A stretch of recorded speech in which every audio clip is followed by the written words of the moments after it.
ایک سوال آیا ہے کہ شادی کے بعد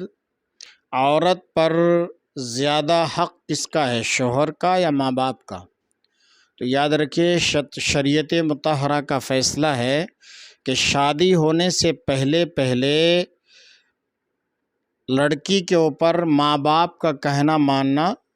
ضروری ہے، لیکن شادی ہونے کے بعد اب اس کا حق وابستہ ہو جاتا ہے اس کے شوہر سے۔ تو اب اگر کسی بات کو ماں باپ کہیں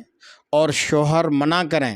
تو اس کے اوپر لازمی ہے کہ وہ شوہر کے کہنے کو مانے، اس لیے کہ عورت کے اوپر سب سے زیادہ حق شادی ہونے کے بعد اس کے شوہر کا ہوتا ہے، اور بیٹے کے اوپر سب سے زیادہ حق ماں کا اور باپ کا ہوتا ہے۔ تو شوہر حاکم ہے اس بیوی کا، تو اس کے اوپر قرآن کی روح سے ہمارا اور آپ کا فیصلہ نہیں ہے۔ الرجال قوامون علی النساء،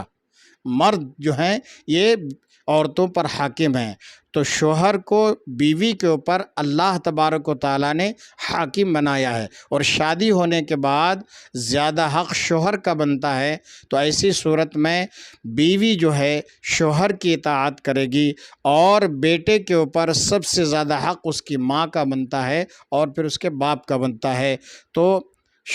بیویاں اپنے شوہر کی اطاعت کر کے اللہ کو راضی کریں، اور بیٹے اپنے ماں باپ کو راضی کر کے اللہ اور اللہ کے رسول کو راضی کریں۔ اس کا مطلب یہ نہیں کہ بیویوں کو ستائیں یا ماریں پیٹیں، ان کو کسی بھی طرح سے اذیت پہنچا نہیں۔ حدیث پاک میں آتا ہے کہ اگر ایک بے سینگ والی بکری کو سینگ والی بکری دنیا میں مارے گی، پریشان کرے گی، تو بے سینگ والی بکری کل میدان قیامت میں رب کے حضور کھڑی ہو جائے گی اور رب کی عدالت میں عرض کرے گی، مولا اس سے میرا انتقام اور بدلہ لیا جائے کہ اس نے دنیا میں مجھے بے قصور کیوں ستایا تھا۔ تو اگر آپ کی بیوی ہے یا کوئی بھی ہے، آپ اس کو بے جا نہ تو ستا سکتے ہو، نہ اذیت پہنچا سکتے ہو، نہ تکلیف پہنچا سکتے ہو۔ اگر آپ نے یہ غلطی کی تو میدان محشر میں آپ کو اس کا جواب دہ ہونا پڑے گا۔